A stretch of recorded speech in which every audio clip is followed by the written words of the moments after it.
वंदे मातरम। जय भारत। भाई राजीव दीक्षित अमर रहे। ज्योतिष शास्त्र भारत का एक बहुत ही प्राचीन ग्रंथ है और हमारे जीवन में महत्वपूर्ण स्थान रखता है और ज्योतिष शास्त्र भारत की पहचान भी है। तो आज हमारे बीच में जयपुर से सुरेंद्र भाटी जी हैं, जो ज्योतिष शास्त्र पर पिछले कई वर्षों से कार्य कर रहे हैं। तो आज इनके जीवन का सफ़र भी जानेंगे और साथ में ज्योतिष के विषय में कौन कौन सी पुस्तकें हैं इस क्षेत्र में जो साथी कार्य करना चाहते हैं, कैसे उन पुस्तकों का वो अध्ययन कर सकते हैं। तो सबसे पहले सुरेंद्र जी, आपका बहुत बहुत धन्यवाद और आभार जो आपने समय दिया। मेरा पहला जो प्रश्न है कि आपको ज्योतिष शास्त्र की प्रेरणा कहाँ से मिली? वंदे मातरम। देखिए, ज्योतिष शास्त्र की जो आपने मुझे प्रश्न पूछा कि मुझे प्रेरणा कहाँ से मिली, तो ये सफ़र मेरा जो स्टार्ट हुआ 2003 से स्टार्ट हुआ। तो सर्वप्रथम मैं जो अपने जीवन में जो कई परेशानियाँ मेरे जीवन में थी, तो उसके निवारण के लिए मैं एक ईश्वर का मैंने सहारा लिया। तो लेने के बाद में मैं एक आत्मा से मतलब अंदर के एक भावपूर्ण से मैं ईश्वर के पास में गया। तो मैंने वहाँ बैठ के प्रार्थना करी। प्रार्थना करने के बाद में धीरे धीरे वो सिलसिला चलता रहा, काफ़ी टाइम हुआ। तो धीरे धीरे जब गहनता अंदर से बढ़ती गई, तो उससे संबंधित जैसे स्टार्टिंग जीवन में करी, तो जैसे हनुमान चालीसा से करी, शिव चालीसा से करी, और करते करते करते जब ये जब अंदर से जो भीतरता से जो जानने की इच्छा थी वो जब बढ़ती गई, तो बढ़ते बढ़ते बढ़ते बढ़ते करते फिर कुछ लोग ऐसे टच में आने लग गए जो ज्योतिष से संबंधित जानकारी रखते थे। तो उनके पास में बैठे तो और अध्ययन, किसी से क्या पूछता था मैं, कभी किसी से क्या पूछता था, क्योंकि ये सब चीज़ें आपके जीवन में है। 9 ग्रह आपके जीवन में होते हैं, ठीक है ना। 9 ग्रह अपना क्या क्या काम करते हैं, तो वो एक सारा विषय है। विषय तो बहुत लंबा है, लेकिन मैं आपको उसको शॉर्ट के अंदर संक्षिप्त में जी बताऊंगा। तो उसमें क्या होता है कि जैसे हमारे जीवन में यदि है ना, कहते हैं कि हमारा जो हर आदमी कहता है कि पूर्व जन्म के कर्म, तो हमारे जो पूर्व जन्म का जो प्रारब्ध के अंदर जो हम कर्म करके आते हैं, अच्छे हैं या बुरे हैं, उस हिसाब से हमारा जो जीवन आगे का तय किया जाता है। तो ज्योतिष एक ऐसा विषय है कि जिसके अंदर ना मतलब ज्योतिष को हम भगवान नहीं कह सकते, लेकिन ज्योतिष को भगवान का एक ग्रंथ कह सकते हैं हम, जो हमें ये संदेश देता है कि यदि आपके जीवन के अंदर अगर आपको कहीं किसी प्रकार की कोई परेशानी आ रही है, जैसे सपोज करिए किसी को कोई रोग आ रहे हैं, गंभीर रोग आ रहे हैं, या किसी व्यक्ति का जैसे माइंड, जैसे कोई व्यक्ति नशा करता है, ठीक है ना, या कोई व्यक्ति चोरी कर रहा है, या कोई व्यक्ति डकैती कर रहा है, या कोई व्यक्ति अच्छा कार्य भी कर रहा है, तो ये सब है ना जो चीज़ें हैं आपके जीवन के प्रारब्ध के अकॉर्डिंग आपको तय करी जाती है और आप वैसा कार्य करते हैं। आपके कहने का भाव ये है कि जो पिछले जन्म के कर्म है वो सबसे महत्वपूर्ण है। जी, मेरा अगला जो प्रश्न है वो ये है कि ज्योतिष शास्त्र के विषय का जो अध्ययन करना चाहते हैं जी, उनके लिए कौन कौन सी पुस्तकें सर्वश्रेष्ठ हैं? देखिए, अगर जो ज्योतिष में जानना चाहते हैं, जानकारी चाहते हैं, तो सबसे अच्छा जो उनके लिए अध्ययन है वो हमारे एक ऋषि हुए भृगु ऋषि जी, ठीक है ना। ये बहुत बड़े विद्वान थे जी, और ज्योतिष के बहुत बड़े व्याख्याता थे और बहुत गहन अध्ययन इनका जीवन में रहा है। और इन्होंने भृगु संहिता लिखी, जिसमें सारे ज्योतिष से संबंधित जितने भी ग्रह होते हैं, भृगु संहिता। उसके बाद में हमारे हुए महर्षि पाराशर, जिनके नाम से आज है ना ज्योतिष का सॉफ्टवेयर भी आता है, कुंडली का। 1000 वर्ष तपस्या करके आपने एक बहुत बड़ा ग्रंथ लिखा। आज से हजारों साल पहले आपने ब्रह्मांड में ये बता दिया था सिर्फ ध्यान से कि हमारे ब्रह्मांड में 9 ग्रह हैं, जिनका जो नाम है। महर्षि पराशर ने ये बताया कि 9 ग्रह हैं। 9 ग्रह हैं। जी जी जी। 10वां साइंस आज तक नहीं ढूंढ पाई है, 10वां आज तक विज्ञान नहीं ढूंढ पाया। वो 9 ही है और उन 9 ग्रहों का कार्य बताया कि ये जीवन में आपको कैसे कार्य करेंगे। तो जिस प्रकार कहते हैं कि हमने अगर किसी के पिछले जन्म में हम मान लो किसी की हत्या करके आए हैं, ठीक है ना, अब उस जन्म में जैसे हम बच जाते हैं किसी कारण से, वैसे तो हो जाता है, लेकिन अगर बच जाते तो वैसे तो जन्म का जो इस जन्म में किया भुगतना है, लेकिन किसी कारणवश अगर वो बच भी जाता है तो उसका भुगतान उसको अगले मनुष्य जन्म में करना होता है। और भुगतान में ये होता है कि इस प्रकृति का एक नियम है, यहाँ किसी प्रकार का कोई विज्ञान नहीं। वो जो आप देते हो वो आपको वापस लौटा देती है। आपने अच्छा दिया है तो आपको अच्छा लौटा देगी, यदि आपने बुरा करा है तो आपको बुरा लौटा देगी। जैसा आप करके आए हो वैसा आपको दे देगी सेम। उसका तो सिस्टम ये है कि जो आपने दिया वो आप ले लो।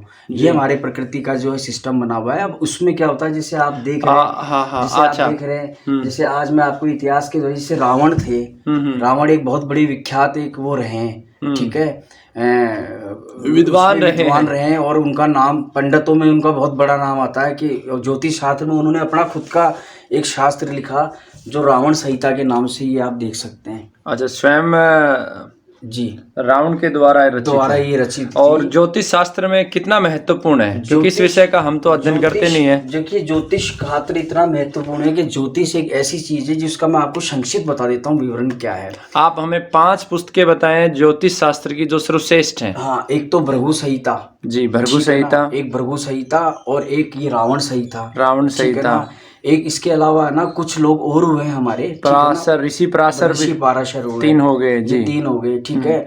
और दूसरे है ना, जैसे सबने अपने अपने हिसाब से अध्ययन किया, जैसे हमारे कुछ आयुर्वेदाचार्य ने भी इसका अध्ययन किया है, आयुर्वेदाचार्य, हाँ, जैसे वाग्भट जी ने भी अध्ययन किया, वाग्भट जी ने भी इसका अध्ययन किया है, महर्षि पतंजलि ने भी अध्ययन किया, महर्षि पतंजलि ने भी इसका अध्ययन किया है जी। तो सब जितने भी हमारे विद्वान हुए उन्होंने सब विषयों पे अध्ययन किया है जी, और सब विषयों पे, लेकिन जिसने उसको रचिता मतलब जिसने उसको तैयार किया है तो वो एक विषय, जैसे महर्षि भृगु थे जिन्होंने सिर्फ ये शास्त्र लिखा सिर्फ ज्योतिष पे, सबसे पहला शास्त्र महर्षि भृगु ने लिखा। उसके बाद में पाराशर आए और उसके बाद में फिर ना अलग धीरे धीरे जब ये कल्चर बढ़ता गया, ये उस जमाने की बातें हैं, तो धीरे धीरे जब ये चीजें बढ़ती गई तो इस चीजों के बढ़ने के अनुसार ना जैसे लोग आते गए, ठीक है ना, तो वो जुड़ती गई और एक कड़ी, यानी उन्हीं संहिताओं के को बेस मान के उन्होंने आगे अपना इसमें जो भृगु संहिता का और जो महर्षि पाराशर का है और एक आर्यभट्ट भी है, आर्यभट्ट जी।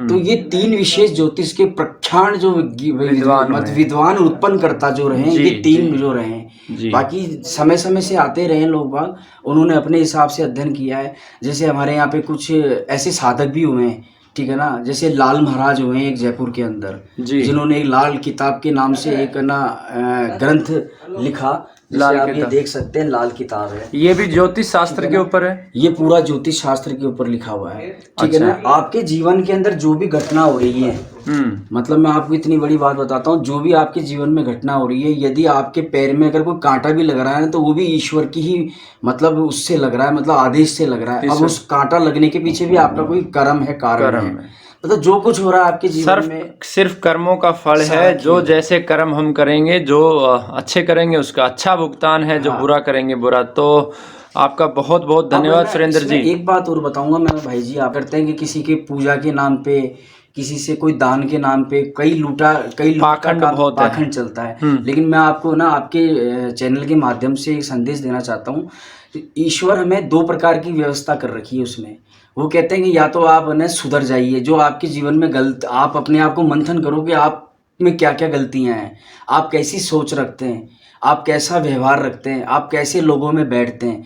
या तो अब जैसे मान लीजिए मेरे सामने कोई व्यक्ति, 4 आदमी ऐसे बैठेंगे जहाँ पे गलत व्यवहार चल रहा है, कुछ गलत वातावरण चल रहा है, यदि मैं उनमें बैठ के उनकी बातों का रस लूंगा तो ये भी कर्म हमने गंदा कर दिया, तो प्रकृति हमें इसका भी दंड देगी। गलत व्यक्ति के साथ गलत विचारों का रस अगर लेंगे तो उसका भी दंड हमें मिलेगा। दूसरा, ईश्वर ने प्रकृति में सिस्टम ये बनाया कि ठीक है, यदि कोई व्यक्ति ज्योतिष नहीं जानता तो वो अपने आप को सही कैसे करे, तो वो है ना ईश्वर के सामने जाए, सबसे पहले ईश्वर से ये कहे कि मेरे जीवन में प्रारब्ध में जो भी मुझसे गलतियां हुई है उसका मैं अज्ञान हूँ, मैंने जान करके करी नहीं, अज्ञानता में मेरे से हुई है, तो उसके लिए मैं आपसे क्षमा मांगता हूँ और मुझे एक ऐसी सद्बुद्धि दें आप ताकि आगे से मैं वो गलतियां ना करूँ। तो ईश्वर हमें वैसे भी सहायता करता है और ईश्वर को साक्षी मान के और ईश्वर से प्रार्थना करे और प्रकृति के हित में, प्राणियों के हित में कार्य करे तो उसके जो प्रारब्ध हैं वो कम भी किए जा सकते हैं और खत्म भी किए जा सकते हैं। और तीसरी चीज सुरेंद्र जी भाई, जो जन्म कुंडली बनती है बहुत महत्वपूर्ण हमारे शास्त्रों में मानी गई है, उसके विषय में आप 1 मिनट में प्रकाश डालें। जी जन्म कुंडली देखिए जो बनती है उसमें क्या होता है जी, कहते हैं कि जिस समय पे बच्चा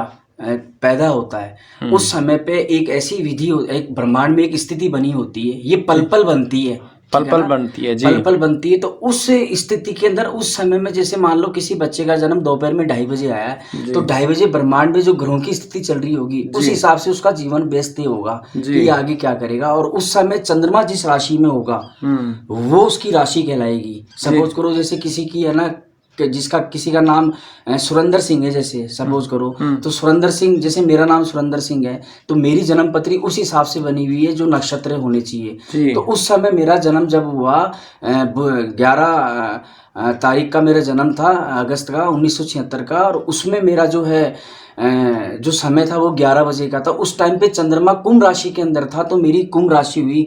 तो कुंभ राशि से हम तय करते हैं अक्षर, तो जैसे स सा सी सु ये कुंभ राशि में आते हैं, तो मेरी कुंभ राशि तय हुई।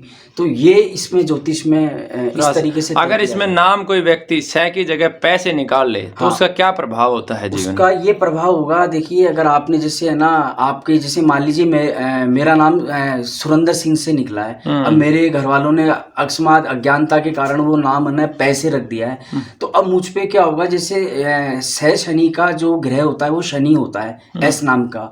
तो एस नाम के शनि के क्या प्रभाव होते हैं, उसका एक व्यक्तित्व है, ऐसे 9 ग्रहों का अलग अलग व्यक्तित्व है, तो वैसा व्यक्तित्व उस व्यक्ति में रहेगा। जैसे ऐसा व्यक्ति गंभीर होगा, शनि रूढ़, शनि जो है गृहस्थों का कारक है, तो ऐसे प्रभाव को कम किया जा सकता है ज्योतिष शास्त्र। बिल्कुल कम तो किया जा सकता है। सुरेंद्र जी बहुत बहुत धन्यवाद। वंदे मातरम, जय भारत। वंदे मातरम।